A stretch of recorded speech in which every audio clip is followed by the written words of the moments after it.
It's our first of second prospects episode, and we'll talk strategy this week with Chris Welsh of FantasyPros. We'll also have our buy, sell, hold sections and injury report, all coming up next on Beat the Shift.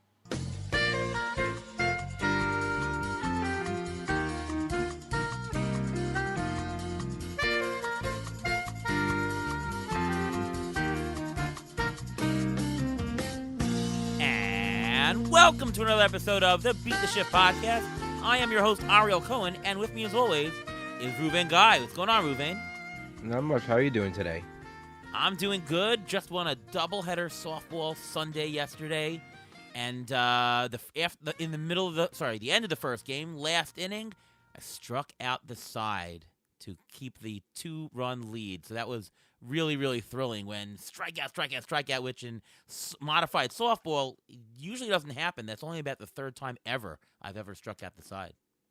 Wow, that's crazy. I mean, all I was doing was I was just watching the Mets beat the Yankees. I guess that was fun. That's our World Series, so you know.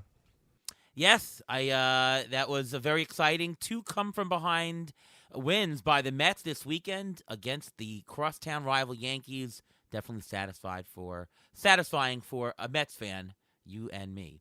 All right, well, we've got a great show today. Want to welcome, he's been on the show before. You should know him from FantasyPros and more. Chris Welsh. What's going on, Chris? Gentlemen, what's up? You know what I was doing is I was looking at my phone and looking at a text thread with the great and powerful Ariel Cohen, and I was looking, speaking of softball, at this beautiful image that I sent him from Arizona First Pitch Arizona, with the sun setting and the sun rays going, and it's a picture of Ariel about to unload a pitch on an unwitting fantasy analyst trying to get a hit, and it's just a gorgeous picture. And I'm just curious, did you ever do anything with this, Ariel? Did you share it with the masses? Did you print it out, do autographs? What did you do with this? Oh, I remember. I remember pitching at the Arizona Foley Wiffle Ball game. But what happened as a result of that? I don't remember. But you see what picture I'm. Let's look at our text thread and our Twitter. I'm sorry, our Twitter. Twitter one thread. of the best videos I ever saw was Ariel running over to the home run derby, and you have Edwin Diaz music playing in the background. That was by far the best. If you don't have it, you're it's right on your about timeline. that. I still show people that video to this day. On your timeline somewhere. I know you retweeted it, but when Frank Stamfel and I get together, we just get devious, and we were sitting there and we're like, where's Ruvain and Ariel? The home run derby's about to start. We didn't know where you guys were. We're like, what's going on? And then I'm like, you know what we should do? I'm like, get the Mets theme up, the trumpets. So Frank gets the trumpets up, and we test it, and we put it up to my phone to see how it sounds. And then right after the test, boom, Ariel Cohen walking down, and sure enough, we filmed what is absolutely my masterpiece. It is my masterpiece of all time. The trumpets blazing as Ariel Cohen walks up for the home run derby, and it is still my favorite thing on the planet, and it really needs more love. And I caught a ball at the home run derby, and so did Frank. Frank did too. Yeah, too. That was a record for first pitch home run derbies. That's right. The only other guy to catch a ball at the home run derby previous year was Ruvain. I'm the only one on this show who has not caught one. That's a stat. That's not the trivia of the week. That's not the trivia. Oh, okay. Well, anyways, we got a great show. We're going to do hot and cold players with our buy, sell, hold as usual. But we are going to talk a little bit about prospect strategy. We're going to have actually 2 episodes on prospects. This is part 1 here. So we're not going to talk a lot about specific prospects, but we are going to talk prospect strategy. So our first question to you, Chris, what is the difference between early season prospects versus later season prospects, meaning prospects who come up early on and prospects who come really at the end, in terms of, how they're going to perform that year, why they're up for when, and what for fantasy purposes, at least, what to make of what you should expect from them? Yeah, so this is the one question that was really interesting to me on where you were going with it, because I think ideally later season prospects, that's something you're not worrying about for the majority of your fantasy season. Those are going to be typically, maybe it's high A, probably double A prospects. To be frank, some of the most exciting prospects in baseball, like Jesus Mate, like Leo DeVries, those qualify there. They are super big named prospects in the dynasty world, really just in the prospect space, but they were never really big options. So, the biggest thing you're going to see in early season prospects and the difference is going to be, A, they're going to be AAA guys. B, they're going to be the level of count on productivity. And, there's just like a bunch of different, you can tell me if there's other ways you want me to answer this, but, there's a bunch of other different ways that you can look at this. This year, more than ever, we are seeing an immense amount of actual production. Like, Derek Carty has got to be rolling over right now, seeing all this production from these prospects, with plenty that aren't. But like the actual magnitude of them this year has been great. But that's like kind of the foregone conclusion. So the early season prospects are the guys that could be worth, any type of investment on early on. They're the guys that are closer to ready. And usually within the first month, particularly if you're talking about early season prospects, these are the guys that teams for the most part are going to be counting on for season long. So like these are the guys you would want to hold on to, whether it was PPI and them trying to get extra pick compensation so they come up early, whether they were signing contracts like Colt Emerson who just came up so they have no extra years of eligibility, or teams are manipulating a guy's contract so when they come up they have an extra year of eligibility, similar to Ryan Waldschmidt. Bottom line is the first month to 6 weeks, these are the prospects that teams are probably going to put some type of relying on that they can get the most amount of production. So for us, those are the guys we want to put most weight in as far as early season valuations and stuff. The later guys, it's really too hard to predict. And honestly, that's a fab question. That's something we're going to be dealing with much later in the season. Most of us are not in leagues where we're just running and stashing prospects. And I guess you have an NA spot, you can do that. But most of these later quote season prospect guys, we start thinking about them in July or August, and they can make some good runs. But I know we're going to talk fab and prospects a little bit later, and that's probably a little bit warranted to that question. I heard Rob Silver talk earlier in the year in draft season that, the prospect this year that are going in drafts, they're not going all that early.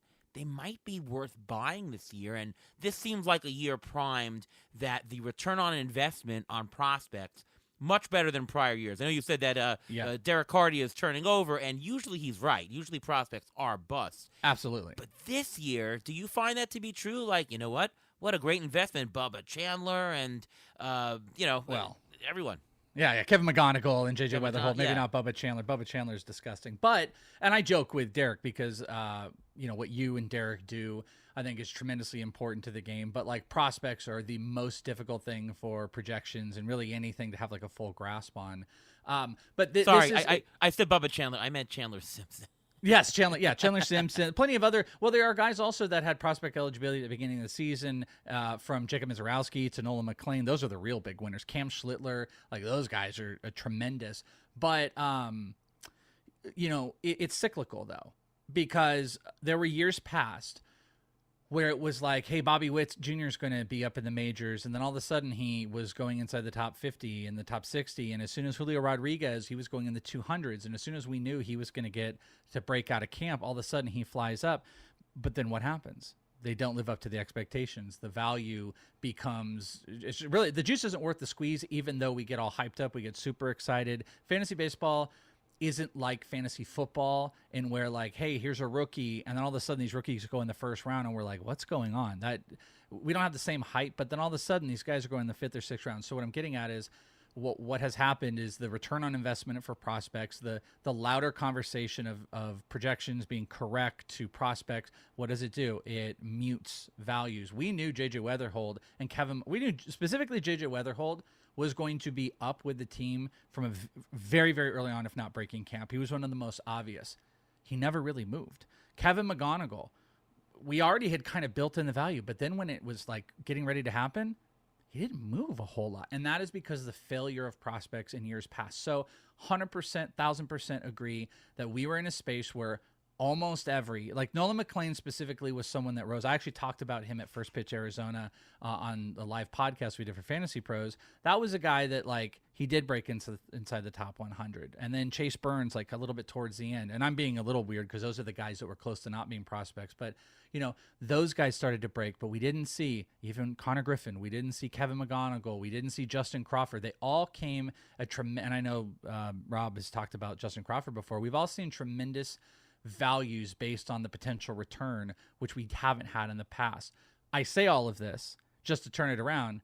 The next year will probably be a disaster. You know, next year, everybody is going to look at what Kevin McGonigal, and, you know, we're it's a comparison game. Every prospect that's going to come up now, they have to, we are spoiled in that we had Kevin McGonigal, we had JJ Weatherhold, we had Connor Griffin, who struggled out the gates, and people are crying about it. And then all of a sudden, he strikes out a lot, but he's found his rhythm. He's hitting higher in the lineup. You have had a tremendous amount of prospects that have just started hitting out the gates. You have seen quite a few prospects be able to adjust to the game and do big things. And then you've also seen floor prospects. Sal Stewart, under 20% K percentage. AJ Ewing comes up. He's showing this hit tool without strikeouts. There's so much of this is in our face that we will just assume and translate over to next year.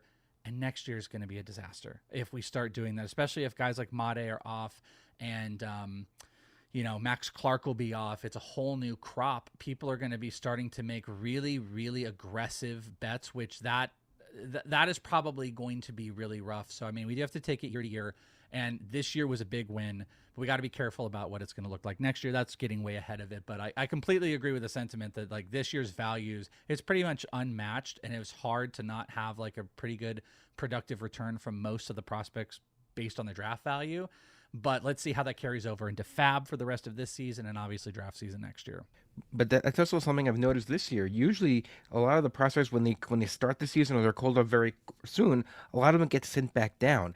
I don't recall of any major the top prospects being sent back down yet this year. And this may change the way we draft, like you mentioned, next year, because we're going to put more stock into it. And maybe people may overvalue the prospects next year because of the fact that very few players have been sent down. And that's the difference really between the earlier prospects and the late. Usually the earlier, if they struggle out of the box, a lot of times they'll be sent down. This year is an anomaly. This year they're not being sent down. Later in the year, you know, the team is already set in their place in the standings. You know, the prospects, when they're coming up, they're probably going to get some playing time. Here, if they struggled, usually they'll get benched or they'll sit for a couple of days, they'll be sent down.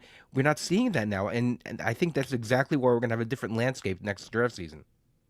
And is it an anomaly that it's happening this year, or is it more of a trend, right? Because maybe, teams have different processes. Maybe it's not such an anomaly. What are your thoughts on that, Chris? Yeah, no, that's kind of where I was going, because I'm definitely not the person I'm not a blanket statement person. I don't play in black and whites. I don't want to sit here and say, so if I come across like that where I'm like, hey, by the way, it's all great values next year it's going to stink, no question. Like, no, that's not true, because there are things we don't know yet. We are still learning the ramifications of the strike zone. Like, you know, we've seen with ABS and what it could be doing with pitchers up in the zone. The zones have changed a little bit, especially for shorter players higher in the zone, and how pitchers are adjusting, how that's allowing actual hitters to adjust. When you're talking about the processes, what they are doing at lower levels, how, you know, these guys have had years of being able to kind of play around with some of these ABS systems, and there might be just better analytical systems for some of the approaches. I mean, Kevin McGonigal is a fun example because he had never, I think, been above AA. He went and he had missed time early last year. He goes to the Arizona Fall League. He struggles for a week. Then he clicks in, dominates, wins MVP. You know, he's experiencing ABS. He's around all these different coaches and this different process. And then he breaks camp and he looks like he's like a viable MVP. So there definitely is something to say that the process could be changing. The incentives are changing. We also don't know maybe what, like, you know, the potential looming strike may have with baseball. I was about to get at that. Yeah. Where teams might be wanting to lock up more players, B, exactly, have more players come up early on. If they're hit with a salary cap, having these guys up early, kind of worked through the process, you know, that would allow them to maybe get out of contract. However, that's going to end up working. But you're right. Like, in years prior, I'm not sure a guy like Justin Crawford would have been able to kind of go through. Carson Benj is a really good example. Like I thought he was going to be sent down. Bubba Chandler has had some big struggles, and he's been allowed to He's in the rotation, that. Yeah. So what is the reason behind that? It could be fueled by a whole lot of different things that we don't 100% understand. All we can do is surface level look and go, wow, it's not just one or two. It's not just shortstops. It's a multitude of positions that are being given this extra leeway. So that does speak to something that might be changing in the game, which I think is a good thing. I think having young, talented players that get drafted or get, attention early on, then not have to wait 3 or 4 years till we talk about them again, or, just you go through the process. And I know Bubba Chandler had weird stuff in AAA, I don't want to say bored, that's not the right word, but just like, have like a good training process, because things really do change when you get to the majors based on so many things I've seen with teams in minor leagues. I talked to a couple prospects.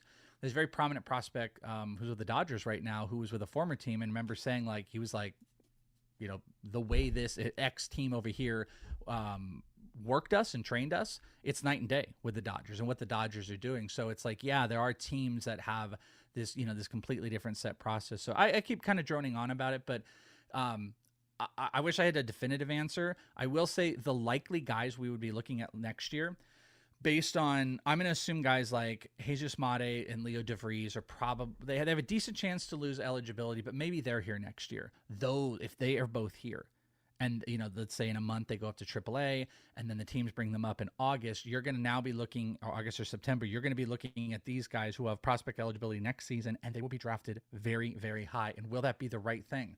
I don't know. It's not going to feel the right when Kevin McGonigal is going 200 and Jesus Mate is going 75 next year. That's where we start to get into some danger zones. And then, a few of the other prospects we might see that are going to kind of fit that mold are guys like Sebastian Walcott, maybe Jose de la Paula. There's just some guys that I think have lower floors than some of the guys that we had at the beginning of next year. There's a few pitchers. Cade Anderson would be fascinating if he doesn't make it up to the majors this year. But I just don't think the crop is quite set the same. And it would be very dangerous to not take it case by case and just be like, well, all the guys were successful last year, so they all should be really good next year. But, Ariel, you're like the king of, value. There's a lot of value drafting in that projected side. So we're going to have to play that game a lot with prospects. Yeah, and to me, the key of return on investment, it's not just it's the on investment. When you're having McGonigal and company drafted 200, 250, 300, you don't even have to have that good a return to make a good ROI. But if you're drafting somebody who's hyped up at pick 75, I mean, you gotta get an amazing return, and it happens. I mean, Corbin Carroll did it, right? But Bobby Witt did it, and Corbin Carroll did it. You're right, but it's few and far between. Correct. So to me, it's okay if there's a crop of a year where the crop is really late, $1 pick, bench pick. It's worth it to do that because the opportunity cost is they don't work out, you drop them, you didn't spend anything. Whereas you're giving up a lot if you pick them high. Yeah, and maybe the last thing to put a bow on this is like, we'll all be kind of, I don't know, smart enough or savvy enough to maybe understand this because we're talking about it now that, okay, maybe next year, let's just, for argument's sake, say Mate and DeVries don't lose their prospect eligibility. And then those are the two guys. And we have this big ado about it. And they could potentially break camp. And then all of a sudden now, those are the guys that are going inside the top 100 because, everybody worked out and everybody's excited.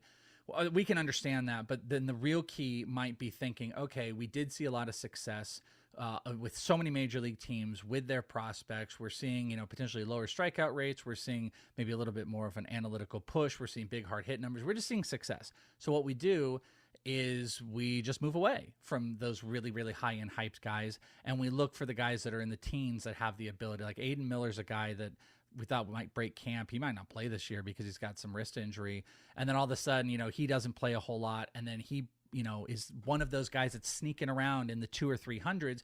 And we just put a little bit more of a focus on, these really talented prospects that are going outside the top 300, 400, like you're saying, maybe outside the top 200 that have real paths to make it to the major leagues. And if the skill sets work, Aiden Miller specifically was a guy that stole 50 plus bases, will most likely play third base because Alec Boehm should be gone, free, so like that's just floating out to us that it's like, well, a third baseman that could steal 50 plus bases and hit 20 plus homers that's going outside the top 200 and everybody else is focused on Mate and DeVries, that may be a better ROI in a redraft season, because I know we're going to talk about it. Prospects can be really dicey in a redraft season. And I've always actually, as a prospect person, kind of been against prospects drafting high. I've picked and choose my spots. I was very, very aggressive. I was one of the highest in the rankings on Corbin Carroll that year. Bobby Witt as well. Those are successes. I've probably definitely had a couple failures, but I'm not the biggest prospect guy in the world. But I will probably, as you will as well, probably be more focused on where are the really good returns in the prospect world versus being like, okay, Mate is for sure going to be the next Kevin McGonigal. So how do you know preseason when to get to buy a prospect? We're talking redraft here. How do you know? I remember Reuven and I, we won an NFBC league where we had Trey Turner, and we're holding him. He's the guy, and we did it. Last year, Paul Skeens, you just knew he was going to come up and be the guy. I mean, if you talk to, we talked to James Anderson, he's like, oh, you just know. You just know he's going to be the value, right? How do you know that, okay, this is the guy to buy, this is the guy not to buy? And forget about value right now, because obviously we talked about it a lot on this episode, but how can you tell from it? Is it pedigree? What about the pedigree? Is it a type of player? Is it a high strikeout player? College experience? What's your take on how do you know for a preseason buy in a redraft league? That's such a loaded question. I wish there was like a super easy mathematical answer to that. I think it's nuanced. I don't, if I'm being honest, I don't think projections have gotten to a point where they're very good with prospects. I think they can tell a story. We just need more data. If we had all the batted ball data that only teams can get throughout the minors and not just AAA, that would probably tell us a pretty cool story. The AAA data is helping, and I think projections are getting better in that world. And frankly, to be fair, the AAA guys are the guys we're more hyper focused on, except, Kevin McGonigal didn't have that data, but he had Arizona Fall League data. So it's just nuanced. I think pedigree is important. I think production in what they've done at the higher levels is important. I think obviously if they're, if they're at least in AAA or they had been at AAA, that's a quick sign that a team in the preseason might give them a spot. Also, you're going to be paying attention to roster construction. That was a JJ Weatherhold one. He played a little bit at AAA at the end of the year. They obviously had spots on the infield. He had dominated through. Kind of same thing happened with Jackson Holiday as well, where just he went 4 levels in 1 year, and it just didn't make sense. And especially with all the things we talked about before, where the game is kind of changing, and we're getting younger guys up, and there's more incentives to have these guys, and the guys are dealing with contracts. That whether you want to put that as all the little pieces to the pie, it's you're looking at pedigree, and pedigree maybe means you pay attention to what I say about a prospect, or maybe it's James, or maybe it's Baseball America. You're going to want recent production, and you're going to want availability. So I think that's kind of the equation you're looking through. And then, the pedigree plays, I think, an important role in the level that you're willing to do. We all knew Paul Skeens is really good. The minor leagues told us is really good, but I think it's the people that watched him day in and day out that would sit here and tell you hey, listen, yeah, he's really good, but he's beyond really good. He's special. I'd say Cade Anderson is like that. Cade Anderson was also an LSU pitcher. He's not like Paul Skeens in that he doesn't throw a 94 mile an hour splinker and a 100+ none of that type of stuff, but he's a super pedigreed pitcher. He's absolutely dominated AA across the board. He's got a filthy curveball. He's ready. He could be in the majors right now. And I think that type of stuff plays at a major league level. That's the guy I want to make a bet on. He's got a high floor, doesn't walk a lot of guys, strikes a lot of guys. He can cover the zone. Those aren't necessarily things obviously if we had all the data you could kind of point to, but that's the pedigree thing I'm talking about. The special guys that have the early runway, those are the guys that are going to be worth. So, I mean, I kind of crapped on Mate and DeVries a little bit just as in our example, but if those guys still have prospect eligibility and they come up for a short sample size and we see low strikeout rates and we see Mate's getting the ball in the air, we might come in here and be like, hey, listen, this 20-year-old guy next season, he got that little sample size and maybe he looked like how Sal Stewart looked and he's going to get the runway, based off of this, and projections will probably help us a little bit to talk about his volatility, that this is a guy you're going to want to invest in once he kind of gets through the muck. JJ Weatherhold's kind of in the muck right now. He's got good counting stats, but his average is low. It's it's betting on the skill set, and the skill set is going to tell us who are the guys that are worth drafting at a high level and a high clip if they work out, while everybody else will start focusing on the value. What about the organization? What about the organization they come from? I think that plays into it also, doesn't it? It's a matter of who's building up. Like you mentioned, the Dodgers. It matters who's building them up. It also matters if there's a spot, for playing time, because that's the biggest key of all. Yeah. If you have a top prospect and he's blocked by like three different people in the position, you're not going to go anywhere with it. But if you're in an organization that gets the pedigree gets the pedigree player that knows how to build them up and has a spot for them in the roster, those are the three things you're looking for, right? Yeah, absolutely. Yeah, I mean, that was kind of like, it wasn't the case versus the guys I've been saying, like McGonigal and JJ Weatherhold, like you saw the placement.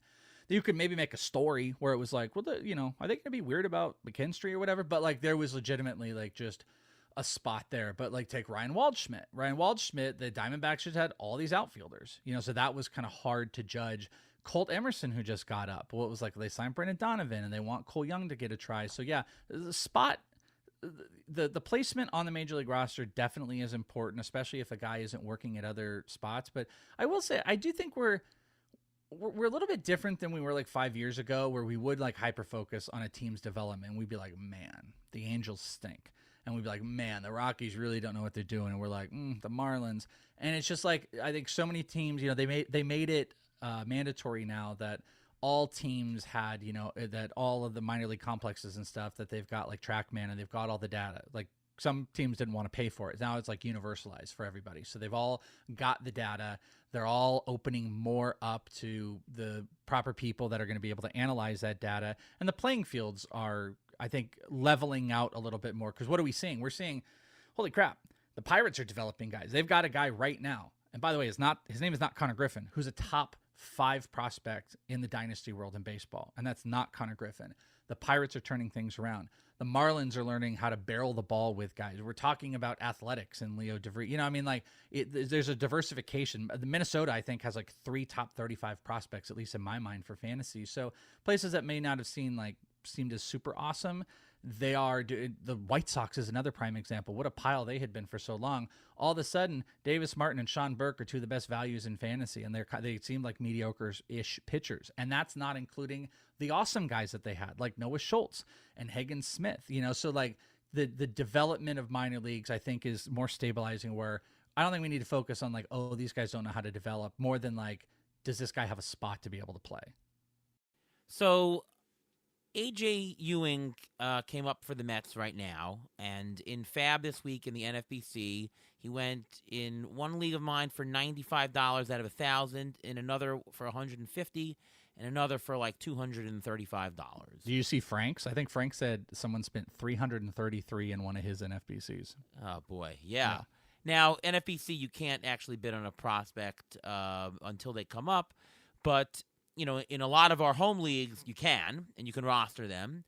How do you know to pick up a prospect before he's actually called up? Is it a sense of, hey, track top prospects, see how well they're doing in the minors, see who's hurt, see who's what's doing at the major league level? Like, how can we tell when to pick up a prospect prior to when they're actually called up in leagues that allow it? So definitely a cheap plug here. I do this, and I do this as a video weekly. So I'm on. I work for FantasyPros, and on Tuesdays we do a segment, Prospecting with the Welsh, with me, and this is what I do. I will pick like 5 prospects every week that I think are, unless I theme it. I did one theme where I was like, hey, these are AA guys I want you to watch, whatever. But for the most part, it's built around like, hey, these are 5 guys that are trending in a really good direction, and I think they're getting close to call up. I can't determine if you should be stashing or not. So, but I have a process to it. So I do this, so you can see it. We do it as an individual video or the live leading off show on our YouTube channel. But like my process to it is just kind of straightforward. It's analyzing the production. I've probably had one of my best years of, like, last week. On that show I said Colt Emerson is pretty imminent because the team had also talked about Brendan Donovan going into a super util role. So I think I've had a pretty good success rate for the most part for at least that for the year. But yeah, it's just like I'm going through, I'm analyzing the production early on. I'm comparing it against what's happening at the major league level. I also would say, like 6 weeks is a pretty good marker for a guy that has been in AAA for a while. That's a talented prospect who's succeeding, for the team to not have considerations. Funny enough, we're talking about space. James Tibbs with the Dodgers has probably been one of the just like overall, he was like the hottest prospect for the first 2 weeks, cooled off a little bit, but he's still hitting over 300. He's got 11 homers. Like, he just doesn't really belong there. But what can the Dodgers do? So like I'd like to keep talking about him, but that's one of those where I might tell people like, hey, listen, if an opportunity comes up, it's going to James Tibbs, but there's no opportunity that he is going to supersede.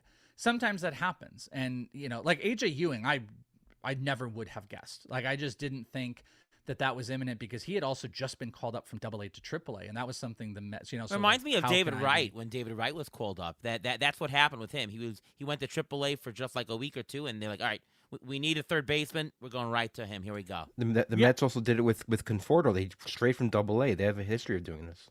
Well, you know what? So that's something like missed in my thought process as well. The Mets have kind of have a history of doing this because I think you can also look at the history. The old fun one was like the Angels, they'll go from AA to the majors with their pitching prospects and stuff like that. But yeah, I think Marlins used to do it. Yeah. It's just a process of just paying attention to early season production, and being able to just analyze rosters and just kind of go through with just saying, hey, listen. I mean, I'll say like the Colt Emerson one was me just maybe even getting a little bit luckier. Not that that's even that impressive because, I don't know how much of a fantasy asset he really is, but like he hadn't been awesome. He had a kind of up and down run, but they signed him to a deal. I think that tells us a lot. I'm actually surprised Cooper Pratt with the Brewers hasn't been called up yet because he signed kind of that big deal that bought out all his years, but he's had a really underperforming season, and Colt Emerson did as well. But yeah, I mean, I think there's probably lots of ways to do it. I literally do this for people to check out, at least in my thoughts on them. But if you want to do it, I'd say, yeah, you pay attention to the minor league production, how long they've been down there, what some of those numbers look like, or if guys drop their strikeout rate. I think that's a big important one for hitters. Jack Windinger was a guy I talked about last week and has been talking about coming up with the Mets as well. So I kind of got ahead of that with everybody, just saying, hey, look out for him. He did the best ERA in the minors. So it's a little bit easier for me just because I'm attuned to these guys. But yeah, pay attention to production and then match the production to what current roster construction looks like or what teams are dealing with to try to, see if you can fit the round peg in a square hole or square peg in a round hole. Yeah. I'm not good with analogies. So. Yeah. They also mentioned about Zach Thornton for the Mets. They wanted to bring up during the Washington series, specifically against a team that have a lot of lefties in the lineup. So, every little detail plays into it. It's crazy. Yeah. By the way, I think my son listens to your show, Chris. He doesn't listen to our show. You told me that he was like, a pseudo fan of it. I love that. Well, then he'll know that I am horrific with analogies, so hopefully he'll laugh at that. So let's talk final strategy topic here. So now after a prospect's called up, okay, now they're in the majors. Now you can pick them up for sure in NFBC leagues. You're legally allowed to. How do you know if you should pick up a guy? How much, and more importantly, how much fab should you spend on him? I mean, AJ Ewing, our bids, Ruven and I, we put in like around $60 to $70 bids on AJ Ewing, and I don't think we got a single one. And I told you as we bring the bids in, we're not going to win them with this, and you're like, oh, yeah. Well, you got to keep people honest because you never know. Definitely. And we talked about this with Sky on the previous show that there's a keep honest bids, or I'm sorry, maybe it was Clay Link, one of our other shows. There's keep honest bids. Like, okay, that guy's going to come up. He's probably going to go 150, but you got to at least put in like the 60 or the 70 or something like that. But how do you know? AJ Ewing, what's the right amount to spend on a guy? To me, I'm always cautious because if you have certain prospects and they're a bust, well, they go right back down and then you spent a lot of money for no reason. If you're picking a prospect on a team that, can give you a little bit more leash, they're going nowhere, they want to try things out, there's an injury long term, well, maybe you can spend a little bit more because they'll be on there. Or maybe a prospect who has good defense. So, okay, if they don't hit, at least they're playing good defense. Like, how can you tell when to actually pounce on a guy, and what are you spending on fab to pick these guys that are actually worth it and going to give you a good return? Yeah, I mean, I don't think there's any perfect math. I think the number one thing to pay attention to is their path. Does this player who just got called up have a realistic path to be able to stay in the majors, whoever that is?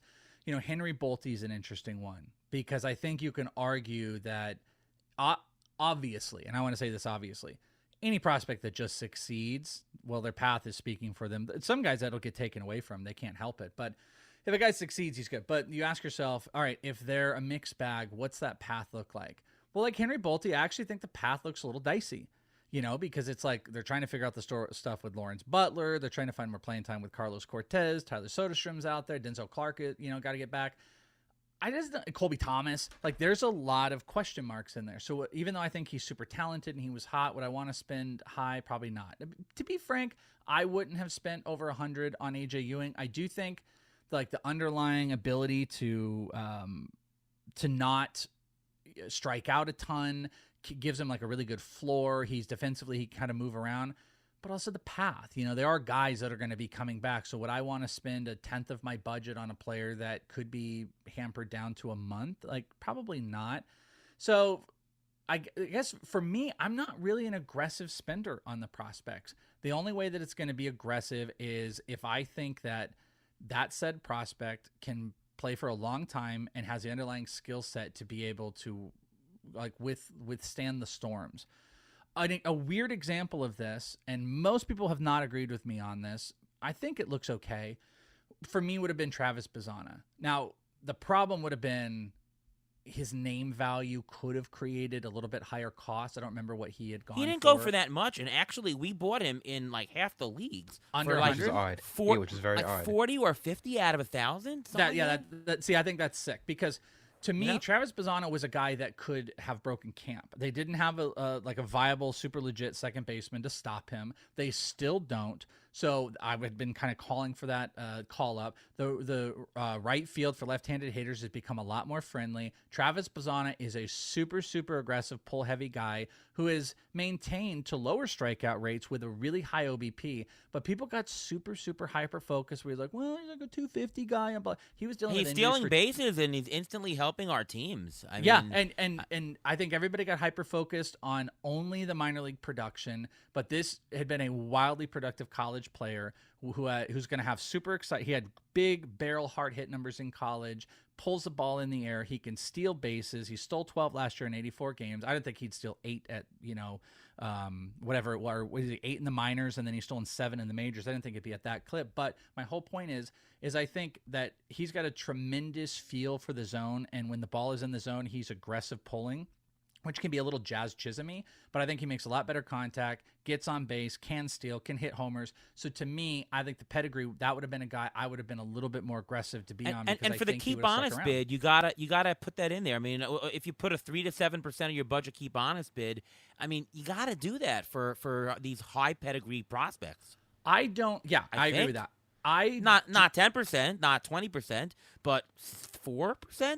I mean, that's what Travis Bazzana. We spent 4%. We said, you know what, we'll do keep honest bid 4%. If he busts, okay, whatever. But he's succeeding. Yeah, I don't think we're in the space where there is a prospect that is like 100% without question justifiable for over 10%.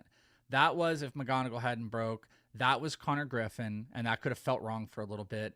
I hate to say it. I probably would have said that was Robbie Snelling, and obviously Robbie Snelling got hurt, and that breaks my heart. Like, the only guys I would legitimately looking at, that could be on the near term would be like, Max Clark would be super interesting to me because that's another one of those like low floor AJ Ewing, I think, with more upside.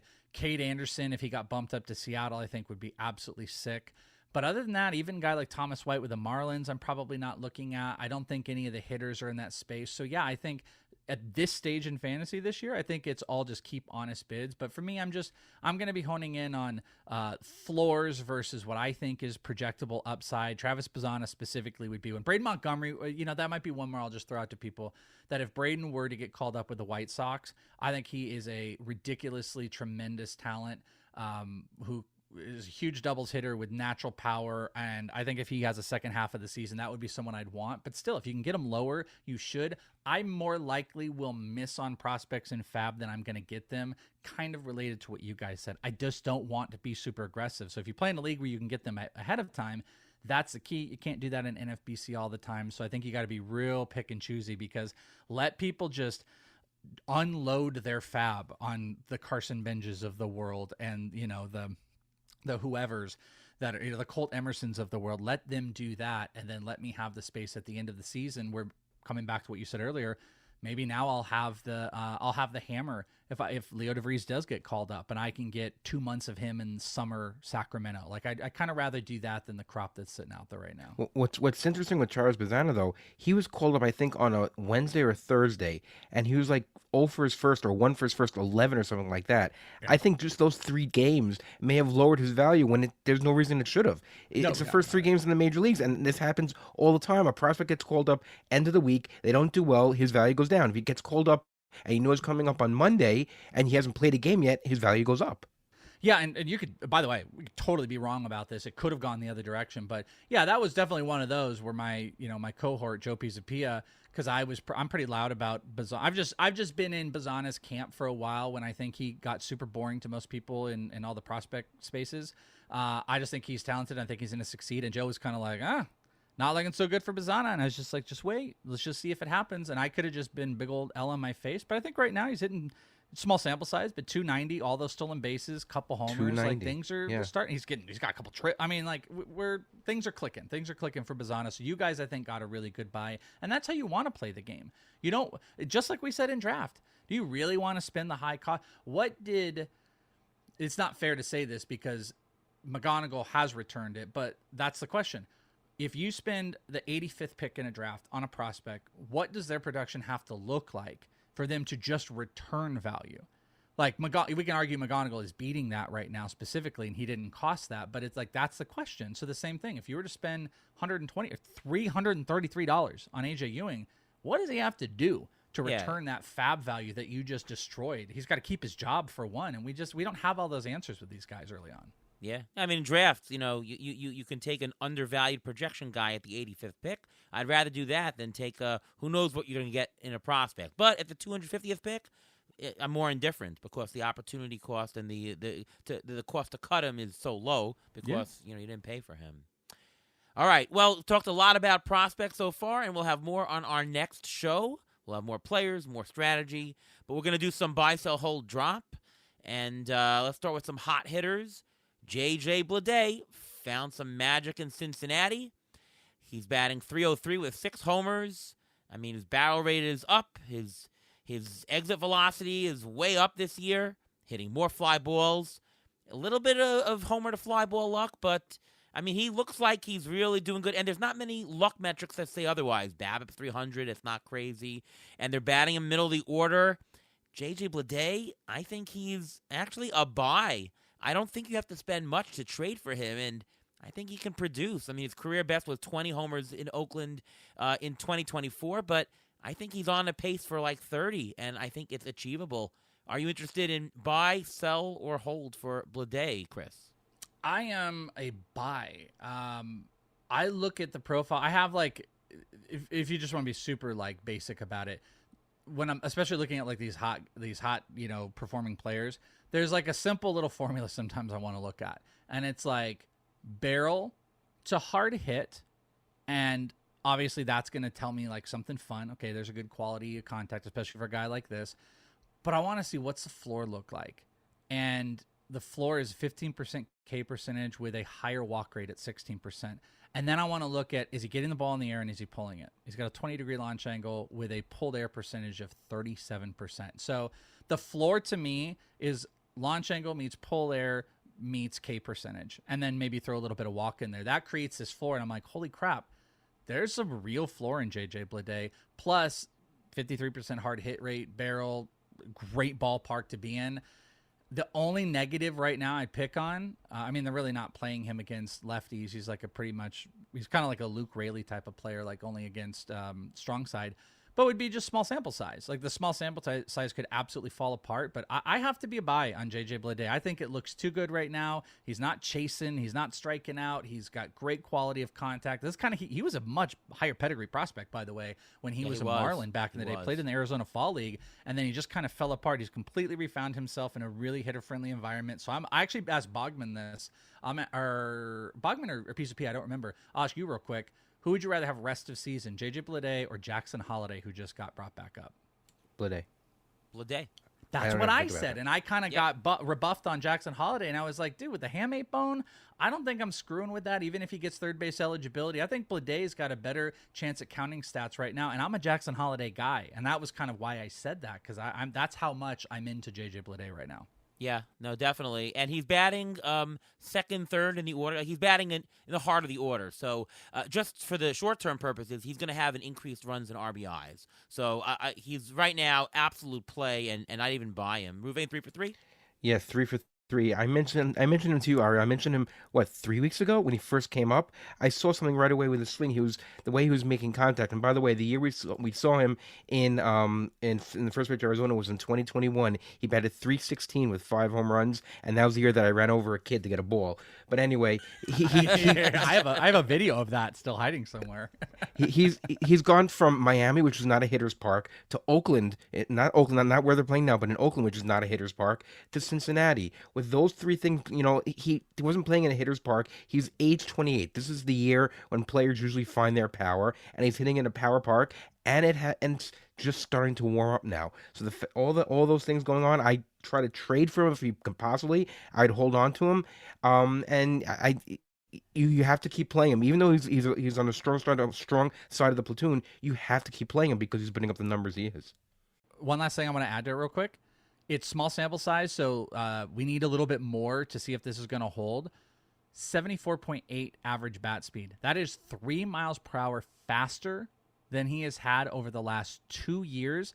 And this is what takes more of a sample size. His fast swing rate, he has never, or last 3 years prior to this, he had never had a percentage of over 20%. So that means the ability to get to your fast swing, which is 75 miles an hour or better, he'd only get that like under 20% of the time. Currently, 52% of his swings. So he is getting to the ball faster. He has a little bit more of an open stance, and the bat speed is up tremendously. And if that continues to hold, that probably is helping relay some of these like really big productive outputs that he's having. All right, so he's a buy for all of us. You mentioned Luke Raleigh, our next player. Him, though, I feel like he's been slightly lucky. 344 BABIP, homer to fly ball ratio of 36, which is insane. He is barreling the ball more. EV is up, but, you do have those luck metrics. I kind of feel like Luke Raleigh does this in spurts every year, each of the last 2-3 years, and he's always on the waiver, back off the waiver. Oh, why not? Let's take a chance. And he's just waiver wire fodder in 15-team mixed leagues. To me, he's a hold while he's hot, but I'm not buying him. I'm not, especially going to buy him. He's just, all right, use him while he's hot, and that's the end. Is that how you're using him, Chris? Yep, yeah, exactly right. I talked about him very early on in the season. They've got these extreme platoon type of players, like Dominic Canzone was involved in this. I think Luke Raley's super interesting because the actual like batted profile is like top 10 percentile, kind of across the league as a strict strong side platoon player. So when he is going against right-handed pitchers, he dominates. Like you can see these just huge numbers. Again, hard hits up, barrels up. He gets the ball in the air and he pulls it. Of course, 28%, but he's got a 34% K percentage. So that kind of decimates the floor. He doesn't walk a lot. He's a strict platoon player. He's a hold. He's no one you trade for. If he sits out on the wire, I'd be paying attention to if you've got a really like strong right-handed matchup. If you like to get that granular about your matchups out there, or if you're playing in deeper leagues, like I think he's going to play enough where he makes sense as like a util guy. So I dig him. I'm always surprised when he's sitting out there, but he is like he's kind of the epitome of like the number one waiver. He is like they should have a picture. Yeah, of waiver him. fodder. He is waiver fodder guy. Yeah, he is that guy. Well, isn't that why he's a buy, because he's so cheap right now, and you can still probably get him on some waiver wires. I mean, he's a guy you're not going to trade away. He doesn't have that. I mean, you look at the home runs, you see 10 home runs. Is someone going to trade for him? Probably not. So you're going to probably hold on to him. And a couple of years ago, in 2024, he did have 20 home runs and 11 stolen bases. So it's not like he did anything different. What's different now is that he has the same launch angle now that he had in 2024. He changed his launch angle just a bit. Okay. Let's go to Ruin first for this last one here. Carson Benj, Mets guy. I mean, he started the season terribly, but in the last month, he's batting .299 with 2 homers. The Mets are now batting him leadoff. That gives him some protection, and since he's been put in the leadoff spot, batting almost .400. He's got 8 stolen bases on the year. So for Roto, there you go. And the Mets are scrapping to score runs. They're going to be stealing. ATC has him at 9 homers, 9 stolen bases rest of season. I'll actually take the over on the stolen bases, maybe the under on the homers. I think Carson Benj is a hold. I'm not buying him because I don't know that I'd pay the premium to buy him if people are selling him there. But I wouldn't sell him. He's a straight hold for me. Useful in Roto leagues more than anything else. Ruvain, what's your take on Benj?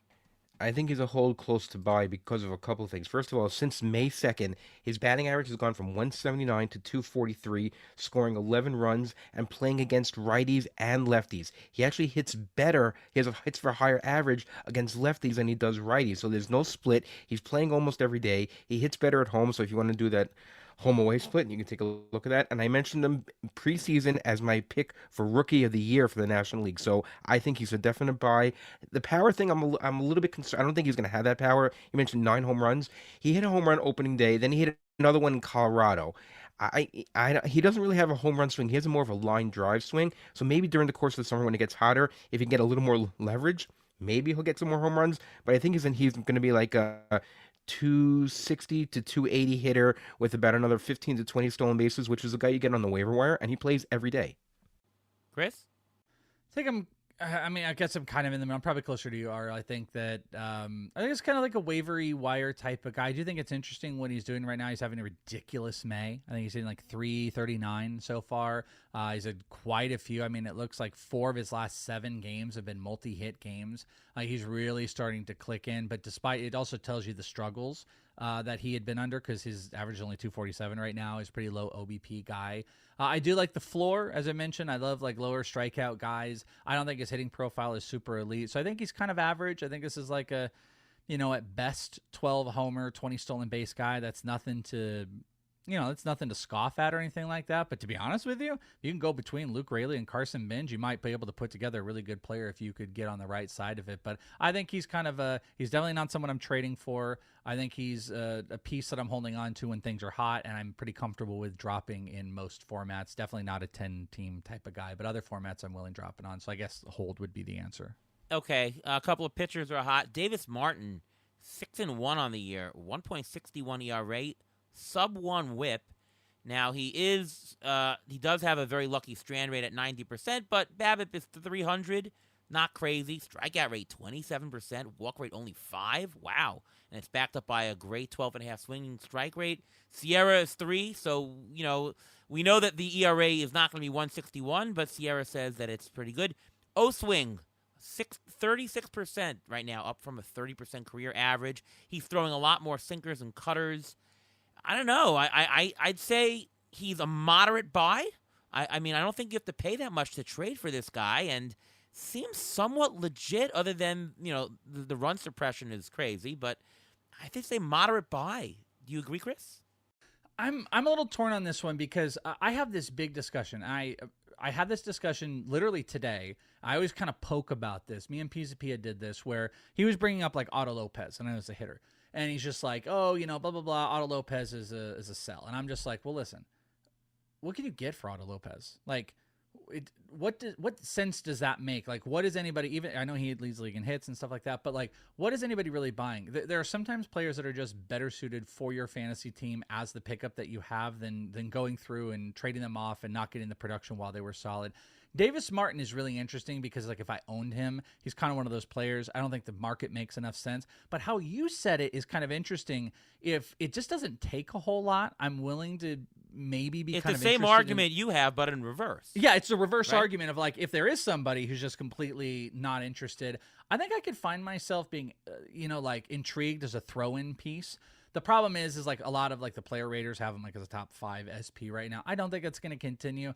I would cite like It's not a be all end all or anything like that, but like, his stuff numbers are really, really not impressive whatsoever. He doesn't have a single pitch that rates as 100 or higher stuff plus. His stuff plus marker is actually lower than it was last year. He's really, really living off of two things. It has been really like solid command. His pitching plus, so obviously location, you see that in like low strikeouts, has been tremendous.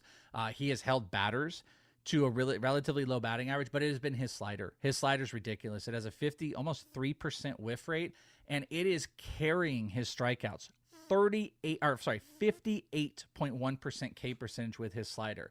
I'm going to go out on a limb and say that's probably not going to be sustainable for an 87 mile an hour. Like, it's a moderately like solid spin rate. And also, you just don't typically see starting pitchers have like really high K rates on fastballs. And he's got a 32% rate on his fastball. So I'd mind you, that's a 94 mile an hour fastball that has a stuff plus of 95. I think that fastball is overperforming. I think a lot of what's overperforming, that doesn't mean he's not worthwhile. So what I'm getting at is, it was kind of like the Jose Soriano thing, where it was like people were talking about Jose Soriano as a top 10 pitcher, and I was like, no thanks, no thank you. He's, even in his bad games, he's still the bat has him as a top 5 pitcher, by the way, right now. Yeah, and I don't agree. I think he's super great, but I spoke to Cardi about that. He's like, yeah, that's crazy.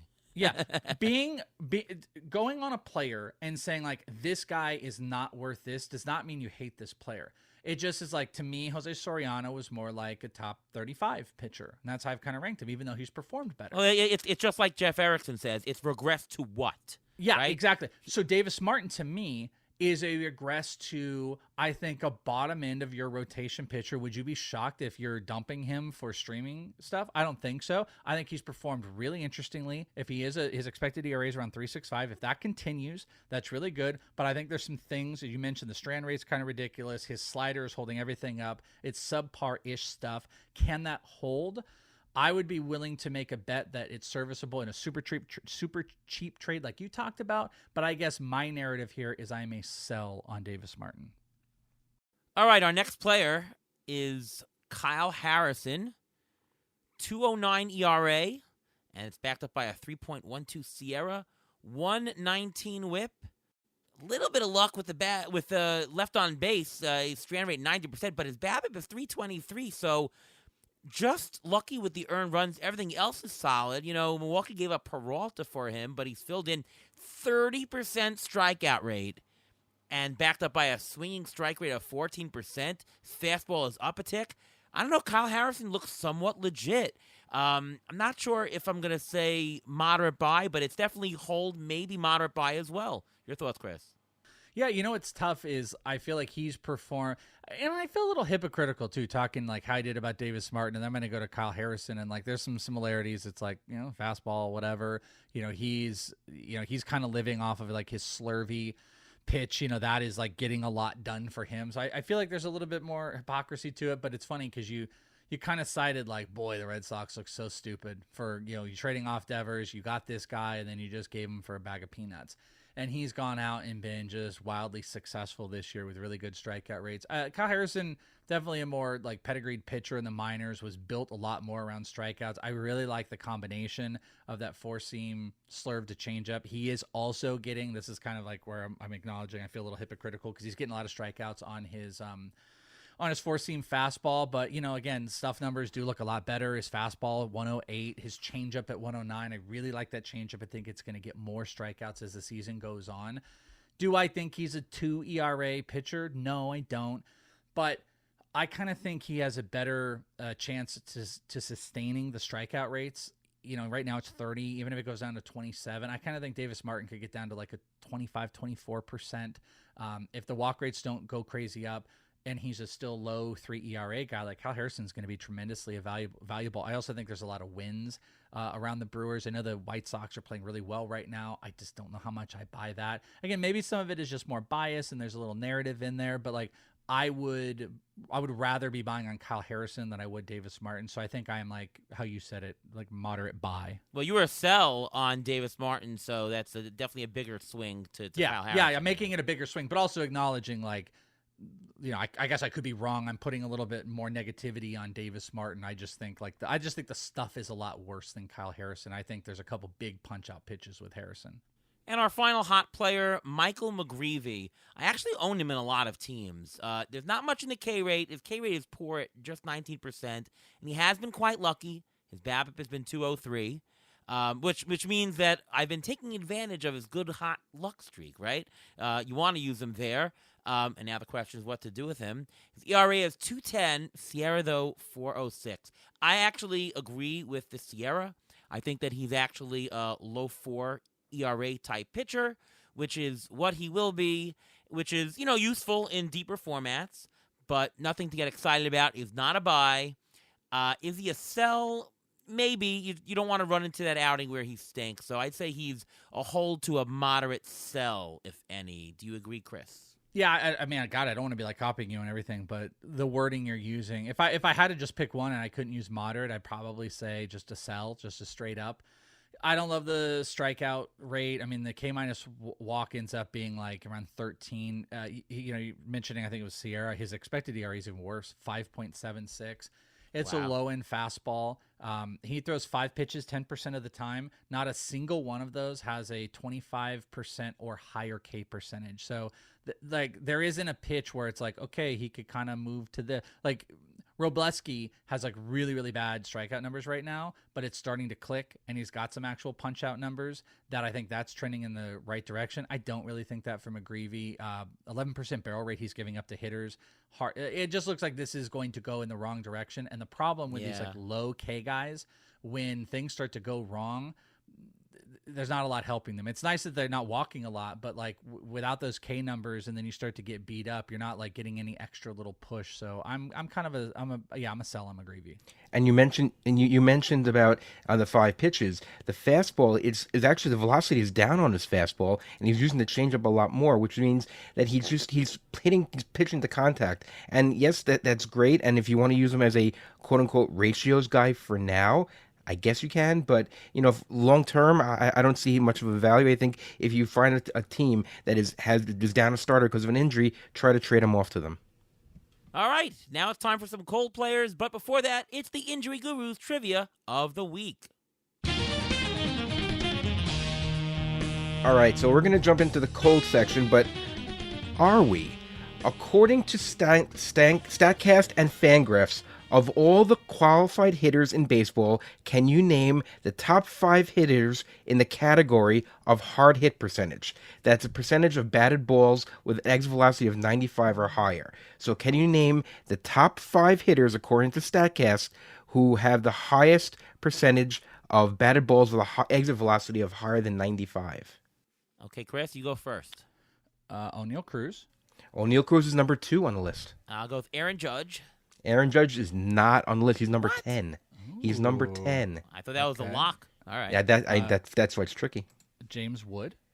James Wood is number 1. That's why I was watching the Met game earlier, and that's why the stat actually came up on SNY. So that's correct. He's number 1. Jordan Alvarez? No, Jordan Alvarez. I have to look it up, but he's not in the top 5.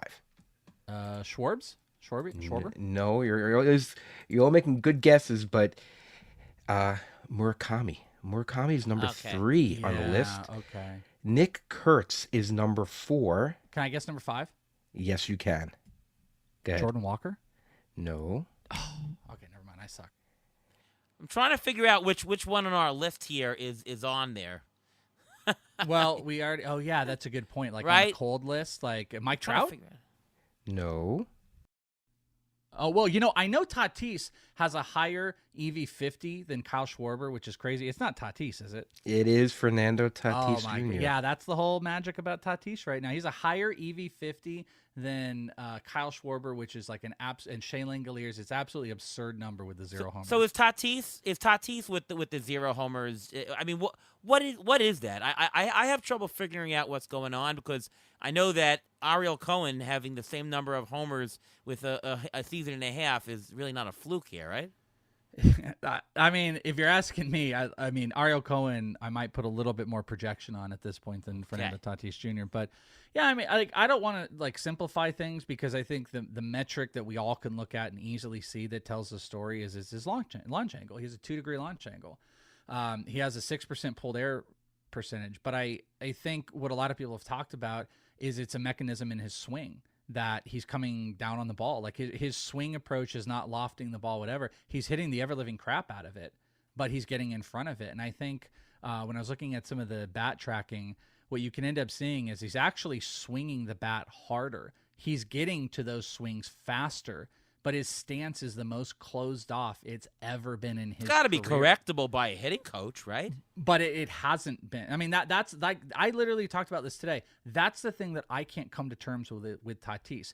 That seems correctable. But is it correctable in season for a lot of these guys? If it's been 6 weeks, it doesn't take idiots like me or anyone else to look and be like, oh, yeah, man, you got this closed off stance. You're getting to the ball just slightly quicker with the barrel, which is creating the ball coming down on the ground ball rates. You're not getting the ball in the air. Get the stupid ball in the air.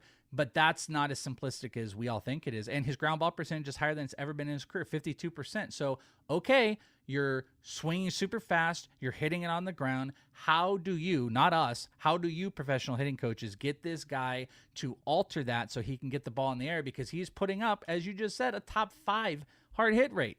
It is ridiculous. 113 max EV, 56.3% hard hit rate, and he is still barreling the crap out of the ball. But he can't get it in the air. So a couple of things. First of all, is he a buy? That's the question, because he could buy low here. You can definitely buy low. Number 2, is there a phantom injury coming up for him where he can go to the minors and work on this? It's not. You may laugh, but it's not out of the realm of possibility that they can actually do that. No, they've done that a lot. Developmental league. Is he on the Exactly. buy? Is he on the buy side or the sell side? I think he's on the buy side right now. I think he's at, like, what are you? I saw some trades. We have like Fantasy Pros sync data for our leagues and stuff, and I started seeing some of the trades. The trades still have not gotten egregious yet, but I feel like they're in the egregious territory, especially because everyone like laughingly is going to joke about it. But it's like Luis Ariz has 2 homers, Fernando Tatis and Chandler Simpson, and there's like 3 other players or whatever of qualified batters that don't have homers right now. That it's a ridiculous. Wait, I got a better one. Fernando Tatis is batting .232, 15 RBIs, and 11 stolen bases. Who's this player? This player's batting .232, 10 stolen bases, also 15 RBIs, but with 1 home run. Almost the exact same stat line. He 232 with how many stolen bases? 10 stolen bases, 15 RBIs, and 1 home Is run. it Ramon Laureano? No. 232 is throwing me off. No, Yeah, exactly. You're not gonna get it. It's Luke Keeschel. Yeah. They have the exact same. He has the exact same stat line as Fernando Tatis today, which is just mind-boggling. But this is where you buy low. Yeah, I think he's like, we might be wrong. Like, I want to point that out. None of us are infallible. Like, this is just our opinion on it. You could just be wrong about it. But like, he seems like the quintessential buy of any, like, Chris Unless you Sanchez think it's was an at a- injury. Yeah, you know. and that's, I think, what people do. I think a lot of people start to project what the thing is. You could project, because he's had lots of injuries before, that there's a shoulder injury in there. You know, Corbin Carroll went through this, but Corbin Carroll didn't have the same struggle. Remember where everybody in the world had diagnosed him with the shoulder injury because he kind of altered his swing, and guys were coming up, high in the zone trying to attack the shoulder, and he didn't feel like he could quite do his stuff, and then he kind of adjusted and went there.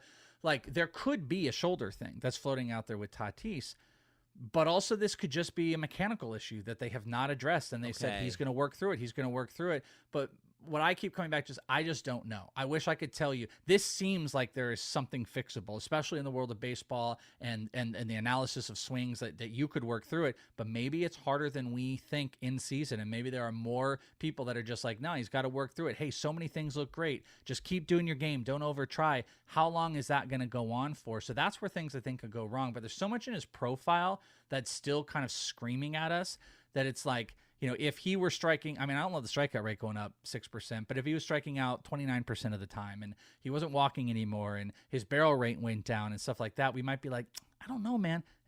If he literally just got the ball in the air, it looks like magical things would start to happen, and that's why he's a definite buy. But you know what is funny? I don't know how much anyone buys into it, but StatCast will do the expected home run marker. Amazingly, the expected home run marker is still only 1.6 more than he has. They're only projecting him at 1.6. But I think the reason behind that is simply because of this garbage launch angle. I'd love to see his hitting profile, but now let's adjust it to a, what did he have last year? Give me a 9% launch angle with a 13% pull rate. What does that look like in the expected market? And I bet it would look a lot more like 7 to 8, maybe 9 homers. It was a very good trivia question, actually, Ruvain, today, that really got to the point of this. And, he's doing a lot of things great. I just want to do a very quick who'd you rather. Like, who would you rather have rest of season, Fernando Tatis, or would you rather have him or Kyle Tucker? I'd probably go Kyle Tucker. Tucker as well. Corbin Carroll, not a question, right? Not a question. Jordan Alvarez, not a question. Nope. No. What about Jackson Chourio? I'd have to look at Chourio. I feel like this is the hypocritical side. I feel like the hypocrite in me is like, hey, I still kind of believe that he can turn this around, and I want to buy on him, but I want a discount. So it's like, I know Chourio has like underperformed, but he is hitting like over 300. I think I'm going to lean on Chourio on this one. Well, even better, would you trade Jackson Chourio for Fernando Tatis? Well, it's the same question. Yeah, same idea. Would you rather have James Wood or Tatis? Not a question. James Wood. Right? James That's Wood. a fantastic question. Yeah, James Wood. What about Rooker, Brent Rooker? That's, I think, a good line because, like, I do think Rooker can hit 30 homers, but like if Tatis does get right, you're getting 20-30, 30-30 that time. I think I would go with Tatis on that one. We're coming to the line here. I'll do two more just to get it. Riley Green.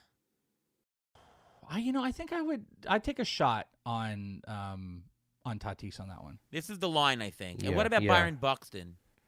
Ooh, Tatis. That's funny you Tatis. say that. I think this exact one Tatis. came up with Bogman. I would go with Tatis as well. Tatis. Okay, so this is the line. We see where he is. So he's pretty much he's not a $29 player anymore. Tatis now is more like a $24 player. And we're doing that Something like because that. we would love to have maybe a $10 cushion. What was he preseason? Was he 29 preseason? The preseason, good question. Preseason projections, I had Tatis at about 30. Yeah, so I was just about to say, like, I think we want to buy him as a $20-ish player so we can, Right. maybe even a 24 max, so we can potentially get $5 to $10 of, like, potential return. That's our risk assessment. That's the risk we're taking buying in on him, is that we're trying to get the $5 to $10 return. We need that. So that's why paying for him versus, the few couple guys you mentioned just doesn't really make sense. Our quick cold guy, Mike Trout. Buy, sell, hold. To me, he's just showing old man skills. A lot of power, low average. This is just old man skills. And to me, he's a sell because he's going to get hurt. So you're getting like an old man guy, and he's going to get injured. So just sell right now while he has 11 homers. Do you agree? I'm a psychopath. I'm a buy. Red light therapy been huge for Mike Trout. I think you should assume he's going to get hurt if you have a sane brain. I don't have a sane brain. He has an XBA about 20-ish points higher. He's walking more. His batted ball data looks just like vintage, and he's stealing bases. I'd like him to steal a little bit more bases while not getting hurt, so I want my cake and eat it too. He hasn't stolen a base in May, so that's something to watch. But I think he's come back down to earth where people do assume he's going to get hurt, so I want to buy a Mike Trout. Red light therapy, baby. Ruvain? I am selling on him in May. Okay. He's batting .218 of one homer, no stolen bases, like you mentioned. And I think it may just be the fact that he's playing every day, and I don't think his body's ready for it. Not that he's hurt. Also, by the not, way. not that he's hurt at all, but I just think the fact that he hasn't played. I mean, he played 130 something games last year, 130 games last year. But before that, he didn't really string a whole bunch of games together. He's finally doing that now. I think his body's got to get used to playing every day again. I think he's healthy. The power's there, but it just disappeared because his body, like you said, I think it's just wearing down a little bit. I think he's Giancarlo Stanton. Pretty much what he is. Who can open a mean- bag of chips? Who could open a bag of chips? Well, different. Okay, let's do one cold pitcher.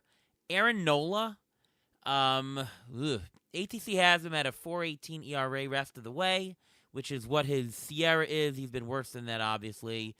He's 33 now, pitching, strikeout rate going down, walk rate going up. He's only had one start where he's had into the 5 innings or more in the last 5 games. I don't really see a reason to roster him. Aaron Nola, to me, is a sell. Agreed. I'm agree with you. The every other year thing is dead with Aaron Nola. This was supposed to be the other year for people, and I just don't think he looks great. I actually think the Phillies, because of this, need to go make a move to pair with Wheeler and Chris Sanchez now. Luzardo's a little inconsistent. I'd love to see them make a move because I don't think having Nola as a trustworthy 3 or 4 makes a lot of sense. And in fantasy, don't really want it either. ERA is not trending. WHIP's getting worse. Strikeout rate kind of stinks, and walks went up. So I'm out. Yep, you agree, Ruben? Yep, I 100% agree. He's like the anti-Davis Martin, who's going like 6 innings every time and giving you great numbers. Right now, Nola's doing like, yeah. I mean, once in a while he'll go 6 innings, but when he goes 6 innings, I mean, what is he giving you? He'll still give up 3 runs, or give up 6 runs, or he'll go 4 innings and give up 7. You know, I think his time in the sun is done, and I think he should try to trade. I don't know how much value you're gonna get. Maybe get something just because of his name. Who would you rather have, Aaron Nola or Davis Martin, the rest of the season? Davis Davis Martin. Martin. Absolutely, Not even a a question. question, right? Yeah, okay. Well, Not a sorry question. to Ellen Adair, who loves Aaron Nola, but he's a sell in fantasy. I'm sorry. All right. Ruvain, time for the injury report. What's up? All right, we'll start with Roman Anthony, who tried to take some swings today with a sore wrist. He was still having some pain, so they told him no more swinging at least until Friday. So we don't know when he's going to come back from the IL. Taj Bradley had a brief rehab start this past Sunday. It was brief because he didn't really do that well. He pitched 1 2/3 innings, but he finished throwing the amount of pitches in the bullpen afterwards. They think he may be activated by the end of next week, so keep an eye for that. Corey Seager was placed on the IL with lower back inflammation. He's had a history of leg issues in the past, but this is more of a low back thing. He did see a specialist, and the specialist told him to go on the IL. We didn't get any more information. We'll see how things go from there. Jose Altuve on the IL with a left oblique strain, a grade 2. He's going to be out at least 4 to 6 weeks. I mean, if you look at Jake Myers, who's a teammate of his, he had the same grade 2 sprain on April 8th, and he's just starting a rehab assignment this week. Jeremy Pena, though, was activated because Altuve went on the IL. Chris Bubich landed on the IL with a sore elbow. They don't know what it is. He's going to go for more testing. We'll see how that works out. And I have to mention this because this is something that kind of shocks me. Tarek Skubal had bullpen work today. He had surgery 2 weeks ago? Not even. He had surgery May 6th. So 12 days after having surgery, he threw a bullpen session. He had surgery to remove loose bodies. They're calling it, and this is what Scott Boras called it, he called it the Skubal scope, where they actually use a new procedure where they go in, they don't irritate any of the muscles or anything, and they just zap the bone chips, and that's it. And the recovery time is quicker. This is very interesting and something to watch for other pitchers who have had these bone chips in or spurs, whatever it may be in their elbow. This may be a new way of getting pitchers back within a month from surgery as opposed to 3 to 4 months. That was just reported, by the way, by Katie Wu, that Blake Snell underwent the nanoscope surgery, or he's doing it tomorrow. Yes. And exactly what you just said. They're saying 1 month recovery time based on which is crazy. They actually Boris said that Skubal in his elbow they destroyed a lima bean sized particle in the back of his elbow with that affected his pitching motion. He threw a bullpen, and the exact I think the quote was what Skubal said today is that I feel fine. I have no pain, and this is 12 days after surgery, which is just mind blowing. Well, there you go. Good news for him and good news for the Tigers, who need to get as much trade value they can at the deadline for him. Or, who knows? Who knows what they're going to do? Anyways, that's the end of our show. Welsh, it's always a pleasure talking with you. We always learn quite a lot. And great hanging out with you. Hope you enjoyed coming on the show. And why don't you just tell everybody where we can see more of Chris Welsh and listen to all the great prospect stuff and everything else you do? Why don't you give it to us? You don't need to see more of me, but I appreciate it. I'm looking forward to seeing you guys. Worst case, talking to you and hearing from you again and around first pitch time. But you can find me over on Fantasy Pros. I do the daily show leading off. It's live on Twitch. If you miss it live, it goes on YouTube. As mentioned, we do like a prospect segment on there. We do lots of other videos. So you can, anywhere you listen to podcasts, you can check it there. Go to youtube.com/FantasyProsMLB if you want to hang out there. I do Prospect 1 in this league. I got a Patreon where I do top 500 prospects, top 400 dynasty, updated every single month. There's some other little pieces that are in there as well. So you can go to the Patreon.com and just follow me on Twitter at IsItTheWelsh. That's it. That's all I got. A lot of stuff there, so check him out. I know my son does. I wish my son checked out us too. Ruvain, what about you? You can follow me on Twitter, X, at MLB Injury Guru, where I tweet out all these injury updates, next man up, and everything like that. And Chris, please, when this podcast comes out, please tag the video of Ariel running to the Edwin Diaz music. Yes, Please do that. I 100%. If you go on my profile, also, if anyone types it in, you can just type in. Actually, I think you could type in Ariel and you'll find it. But I will put that tweet back out there. Please, it is my favorite thing I've ever done. Thank you, everybody to re-like it. We had some nice momentum when it happened back then of likes and retweets, but it is the best. Yes. Send in the chickens for Diaz now. It's a big egg show now. The Mets dodged the chicken with this one. All right. Anyways, Yeah. I'm Ariel Cohen over at Fangraphs Rotoballer and Beat the Shift podcast right here. As you know, you're listening to it, and on Twitter X at ATCNY. ATC projections rest of season is up and updated, so take a look for all your projection needs. All right, once again, thank you so much to Chris Welsh for joining us on today's show, and from all of us here at Beat the Shift. We'll see you next time.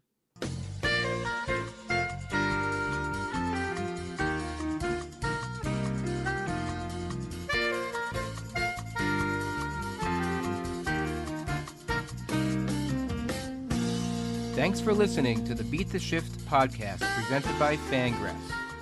Follow us on Twitter at beat_shift_pod.